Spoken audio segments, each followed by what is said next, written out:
Nesse tópico, eu gostaria de conversar com vocês a respeito de duas passagens bíblicas que eu mencionei, dois livros bíblicos que eu mencionei no vídeo anterior, no tópico 15, que é o Gálatas, escrito por Paulo, a carta do apóstolo Paulo aos Gálatas e a carta do apóstolo Paulo aos Romanos.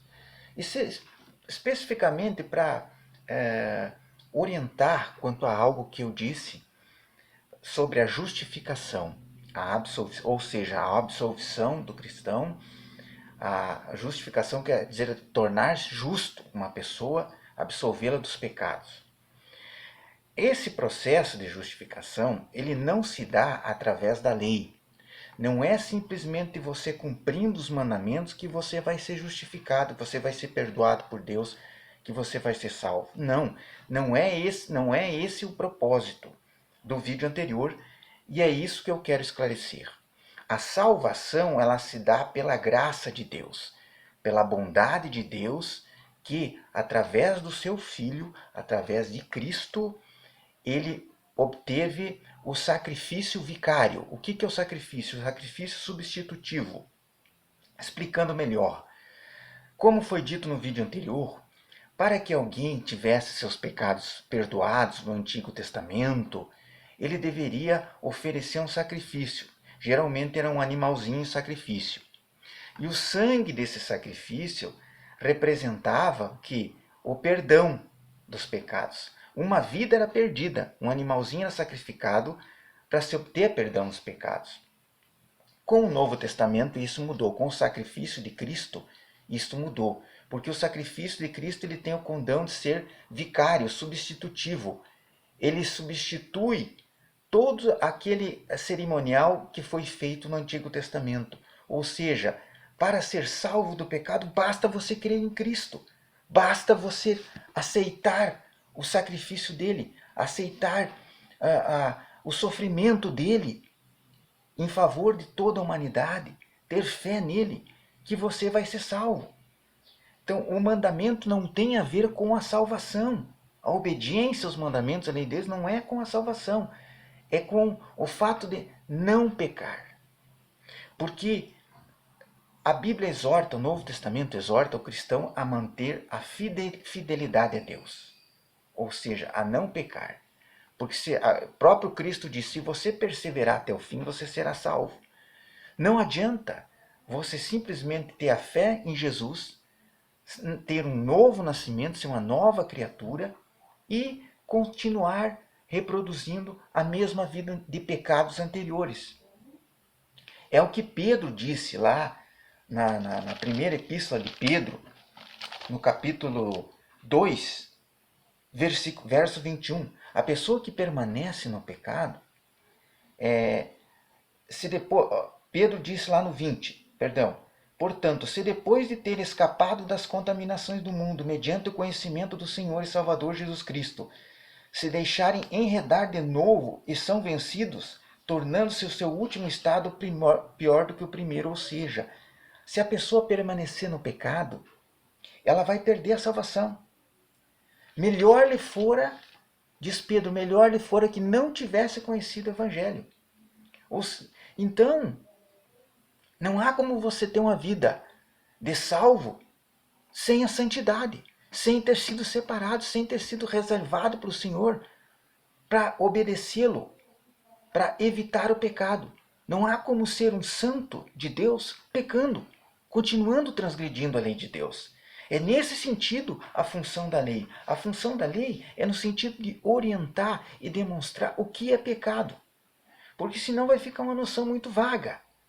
Uma noção de que você sabe que você não pode mais pecar, porque se você pecar, você vai perder a salvação. Como que foi essa salvação? Através da fé no Senhor Jesus, através do sacrifício vicário de Cristo, do sangue vertido por Ele na cruz do Calvário.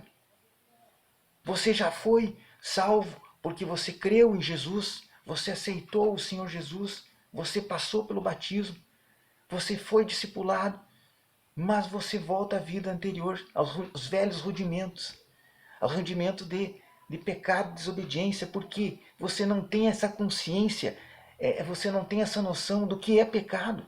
de como eu faço para pecar, quando eu estou agindo em pecado. E é aí que entra a lei. É por isso que Paulo diz lá em Romanos capítulo 7 que o mandamento é santo, justo e bom. Paulo de forma alguma condena os mandamentos.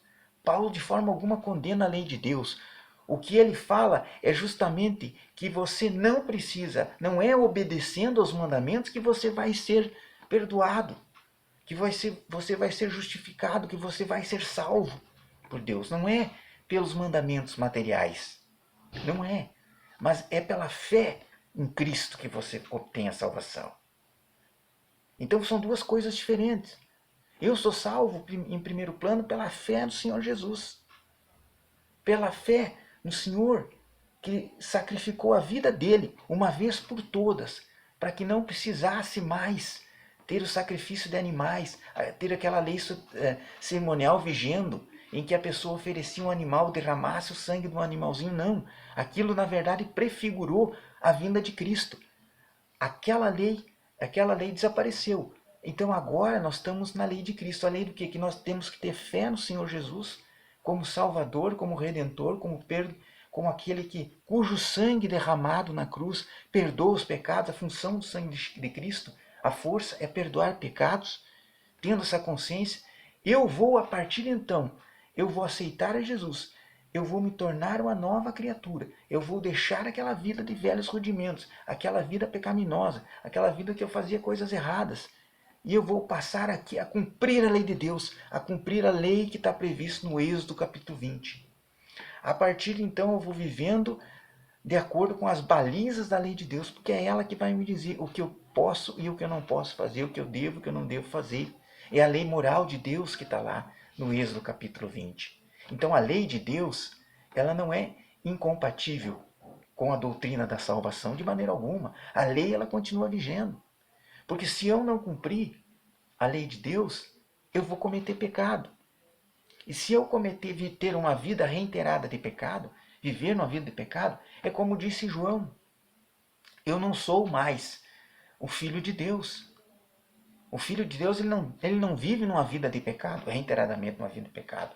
Então eu posso simplesmente dizer que eu perco a salvação.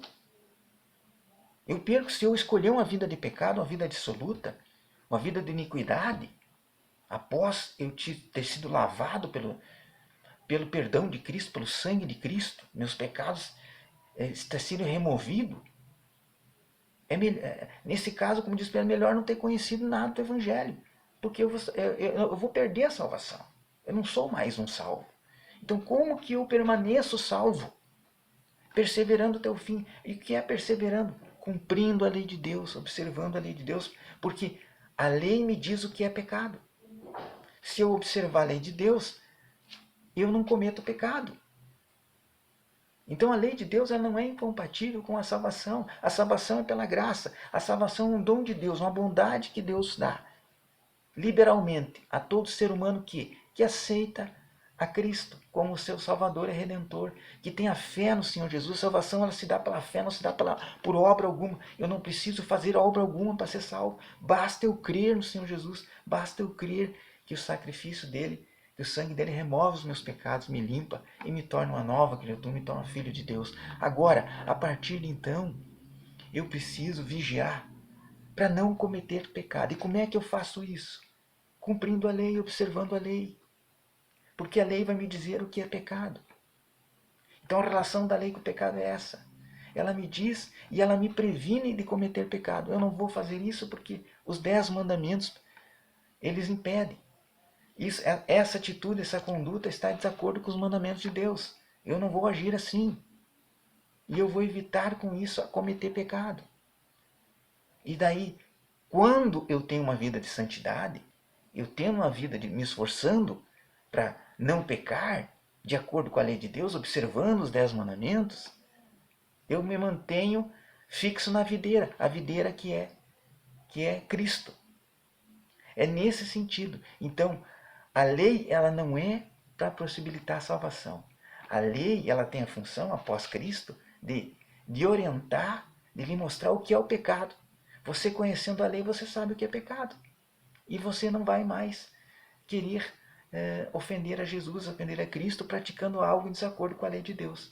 É nesse sentido, não há incompatibilidade entre a salvação, que é pela graça, pelo sangue de Cristo, e a lei de Deus, os 10 mandamentos. Os dois coexistem e continuam vigentes. E é pela lei que eu vou evitar o pecado. É só o que tinha por hoje. Até mais.